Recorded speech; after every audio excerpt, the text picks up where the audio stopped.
He is not my son. I demand a DNA test.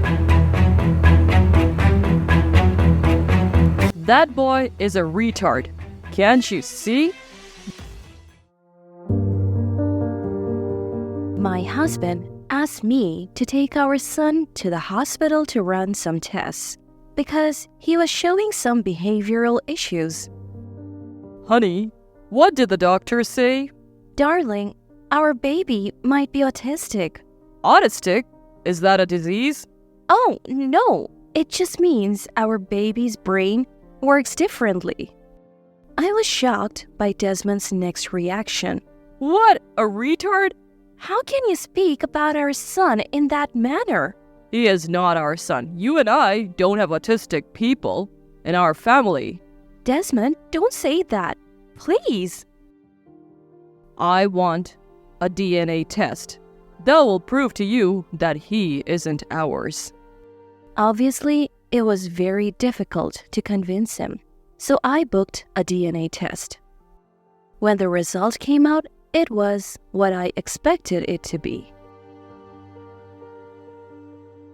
I told you Michael is our son. Linda, I can't be responsible for that child. What do you mean? He's ours to take care of. My husband insisted we drop our baby off at the orphanage. All efforts to persuade him were in vain. His mind was already made up.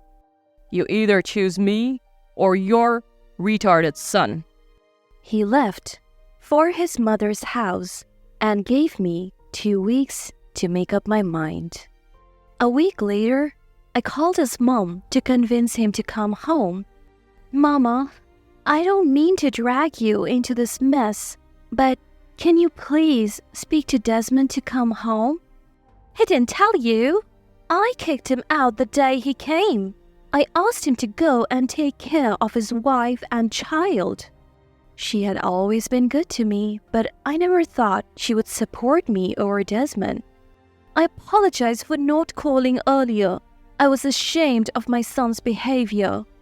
Remember, I'm always here to babysit my grandbaby. 6 months later, Desmond finally reached out to me.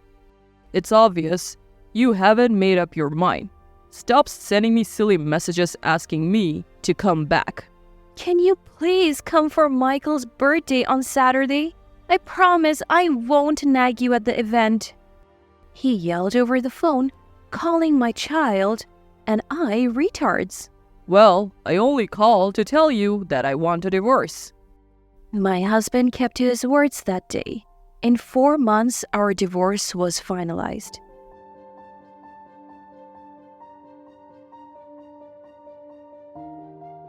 Hey sis, have you checked Michael's Instagram page? No, I worked a night shift. I haven't had the time. Our Michael is a star. He's famous. I checked the Instagram page I had opened to help fellow autistic parents while sharing my Michael's journey too. To my surprise, the followers had increased from 250 to 1.3 million. I nominate myself to be your manager. Why would we need a manager? Companies will begin to reach out to you for business deals. I was happy with the idea of getting paid because it meant I could afford better things for Michael and perhaps start saving for college. Of course, it has to be you. You love Michael like your own son. At that moment, I began to miss Mama who had passed away. She made sure we were always happy, and I was sad she wasn't here to share our joy. Desmond never reached out to her, and she died without seeing him again. Months later, my sister Lily informed me that a client wanted to speak directly to me before proceeding with a business deal. Hello? The voice was too familiar, but I didn't want to make any conclusions. Linda, it's me, Desmond. I felt chills go down my spine. I never thought I would hear from him again. Please, don't end the call. I just wanted to hear from you again. He told me he had been a follower of our page for years. I only found the courage to say hello today. There was no business deal. It was an excuse to speak to me. We talked for a while, and I could tell he was sorry. Please, I know this is a big favor, but can I please see Michael? After a brief period of silence, I permitted him to come to the house the next day. My sister was mad at my choice.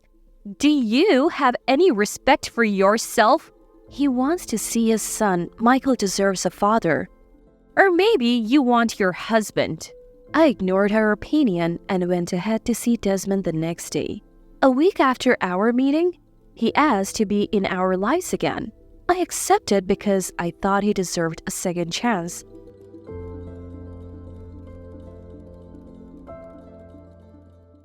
Honey, you have been taking care of Michael. Why not go on vacation? I'll look after him.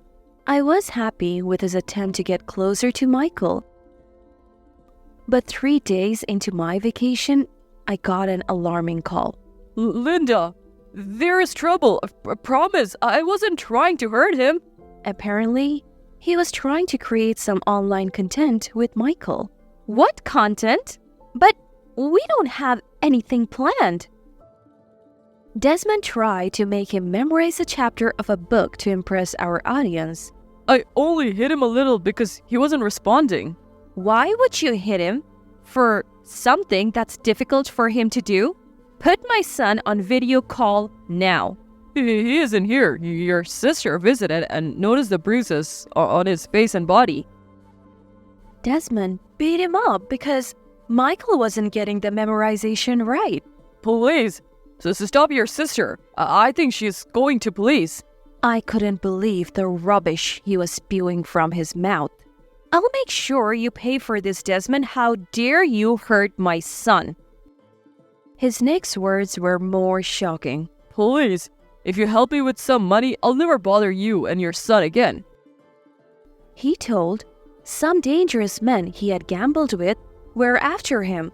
Why would you hide in my house and put my son in danger? Enough of this, Linda. It's your fault. If you didn't birth a retarded son, we would have still been together.